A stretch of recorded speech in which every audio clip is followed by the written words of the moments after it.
સુરત શહેરમાં 7 વર્ષની દીકરીને દીક્ષા આપવા મામલે આવ્યો મહત્વનો નિર્ણય। દીકરીના પિતા દ્વારા કોર્ટમાં અરજી કરી હતી। દીકરીની માતા દ્વારા પર દીકરીને દીક્ષા હમણાં ન આપવા બાબતે એફિડેવિટ કરી હતી। આજે સુરત ફેમિલી કોર્ટમાં બંને પક્ષના વકીલો એકબીજા સાથે રહ્યા। ફેમિલી કોર્ટમાં આવ્યો સુખદ સમાધાનનો નિર્ણય। આજથી પતિ પત્ની હવે સાથે રહેશે અને પતિ હવે આ કેસમાં આગળ લડવા નથી માંગતા। દીકરાના ભવિષ્ય માટે આપ્યો મહત્વનો નિર્ણય। બંને પક્ષના વકીલની દલીલ બાદ મહત્વનો ચુકાદો આવ્યો। બંને વકીલોએ નિર્ણયને આવકાર્યો।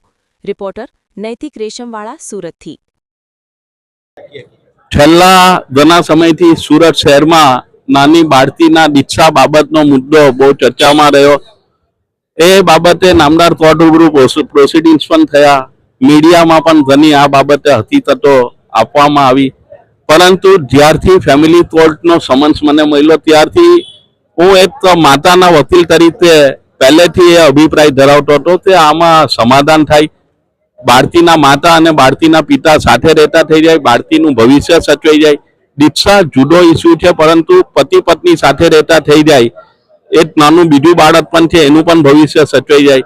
તો મેં સામાવાલા પત્ની એટલે માતા તરીકેના વકીલ તરીકે, સ્વાતિબેન મહેતાએ પતિ એટલે પિતા તરીકેના વકીલ તરીકે અને જૈન સમાજના વડીલોએ વચ્ચે દરમિયાનગીરી કરીને સમાધાન થાય એ બાબતના પ્રયત્નો કર્યા અને બંને પક્ષકારો પતિ અને પત્ની સમાધાન કરવા માટે રાજી થયા।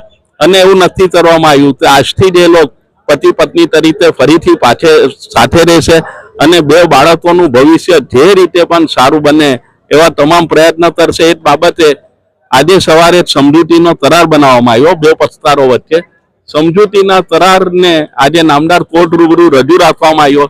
નામદાર કોર્ટે એ સમજૂતીનો કરાર રેકોર્ડ ઉપર લઈને જે દીક્ષા બાબતની અરજી હતી એ દીક્ષા બાબતની અરજી આજે ફેસલ કરી દીધી છે।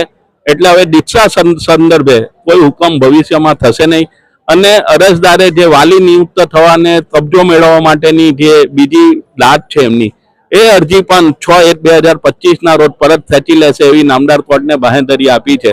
તો એ આજે દીક્ષાથી ઉભો થયેલો પ્રશ્ન સુખદ સમાધાનથી નિરાકરણ આવેલ છે। તો જે પણ આ સમાધાનમાં પ્રયત્ન જે કર્યો છે તમામનો હું સામાવાલા માતાના વકીલ તરીકે તમામનો આભાર માનું છું।